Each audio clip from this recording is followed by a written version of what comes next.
Hello everyone, मेरा नाम है प्रशांत। पॉइंट टू डिस्कस में आज हम समझेंगे एनएसए के बारे में।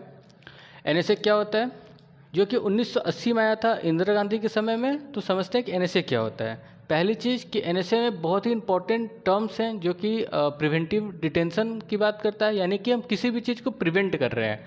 आप वर्ड से देख सकते हैं, किसी भी चीज़ को हम प्रिवेंट कर रहे हैं और डिटेन कर रहे हैं।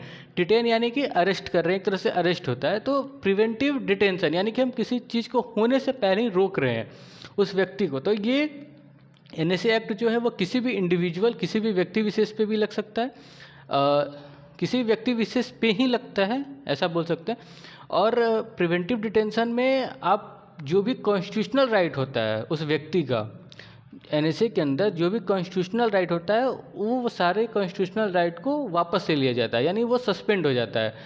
प्रिवेंटिव डिटेंशन यानी कि एनएसए हम कब करते हैं? एनएसए एक्ट किसी व्यक्ति पे तब लगता है जब सरकार को ऐसा लगता है कि वो व्यक्ति समाज की व्यवस्था के लिए, नेशनल सिक्योरिटी के लिए खतरा है। ठीक है, जब हम बात करते हैं एनएसए की, तो इसमें हम सबसे तीन चीज़ें सबसे मेन होती हैं कि पहला कि उसके सारे अधिकार को वापस ले लिया जाता है।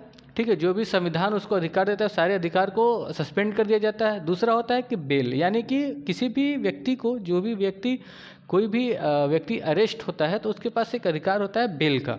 लेकिन जब हम एनएसए की बात करते हैं तो वो व्यक्ति बेल नहीं ले सकता है, बेल के लिए अप्लाई ही नहीं कर सकता है। मैक्सिमम पीरियड जो होता है वो व्यक्ति को बिना ट्रायल के जेल में रखने का 12 महीने तक को डिटेन करके सरकार रख सकती है। जैसे कि अभी सोनम वांगचुक जी को डिटेन किया गया है, तो वैसे ही इससे पहले बहुत ही न्यूज़ में था, जो बिहार के जर्नलिस्ट थे मनीष कश्यप, उनको भी तमिलनाडु सरकार ने डिटेन किया था एनएसए के अंदर।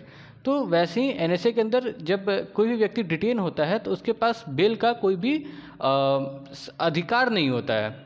और जब हम बात करते हैं एडवाइजरी बोर्ड रिव्यू की, तो एडवाइजरी बोर्ड रिव्यू वो होता है जब व्यक्ति अरेस्ट हो जाता है, डिटेन हो जाता है, तो वहाँ की जो हाई कोर्ट होती है वो 3 हफ्ते के अंदर, उस व्यक्ति के अरेस्ट होने के 3 हफ्ते के अंदर एक कमेटी बनाती है जो ये डिसाइड करती है, जो ये सारे कागज़ों, सारे उनके हरकतों को देखते हुए ये निर्धारित करती है कि ये व्यक्ति को डिटेन करना चाहिए, रखना चाहिए या फिर नहीं रखना चाहिए।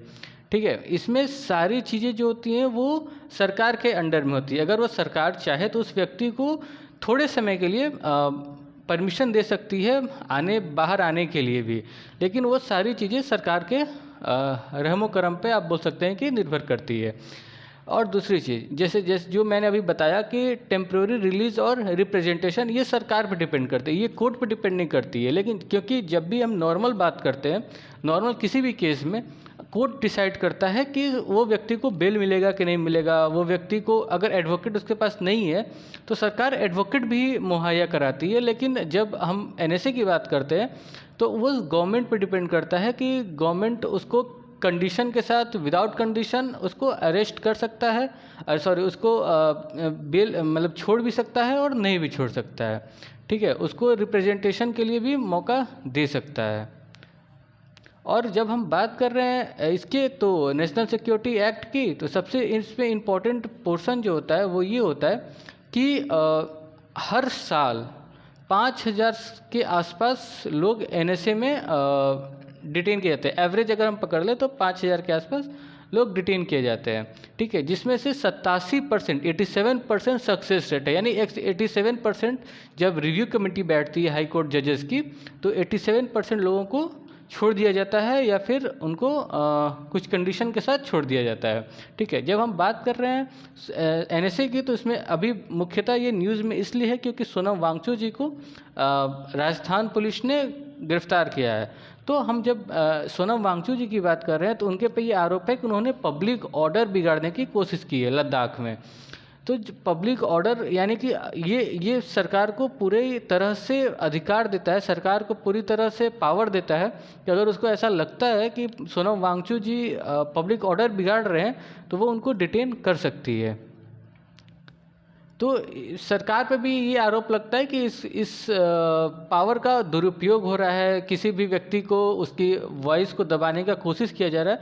तो आप बता सकते हैं कि आपको भी ऐसा लगता है? तो जो मैंने आपको सारी चीज़ें बताई कि प्रिवेंटिव डिटेंशन क्या होता है, सस्पेंशन ऑफ राइट क्या होता है, यानी कि सारे अधिकार को क्यों सस्पेंड कर दिया जाता है, और एडवाइजरी बोर्ड रिव्यू क्या होता है, ये तीनों चीज़ें सोनम वांगचुक जी पे लागू होती है। ठीक है, तो आज के लिए इतना ही। Thank you. चैनल को सपोर्ट करें प्लीज़, थोड़ा सब्सक्राइबर बढ़ाएं और लाइक करें और शेयर करें। Thank you.